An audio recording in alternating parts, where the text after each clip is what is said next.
சந்தனாவின் வார்த்தைகளை கேட்டு மனமுடைந்து போனான் ஹரிஷ். நொந்து போயிருந்த அவனுக்கு ஒரு போன் கால் வந்தது.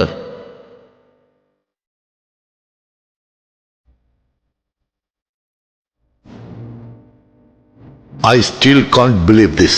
It's okay. சம்டைம்ஸ் நம்ம ஸ்ட்ரெஸ்ல இருக்கும்போது இந்த மிஸ்டேக் நடக்கும். But I don't agree with you.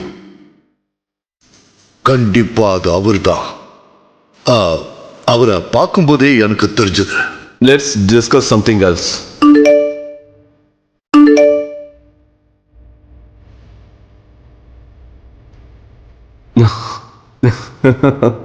Cheers.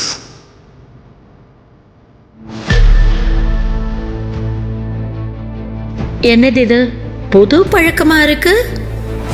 ஒன்றும் இல்லை, ரிலாக்ஸ் ஆகிறதுக்காக செஞ்சுட்டு இருக்கேம்மா. நான் சொன்ன மாதிரி டிவோர்ஸ் பண்ணு. உன் டென்ஷன் போகிறதுக்கு அதுதான் கடைசி சான்ஸ்.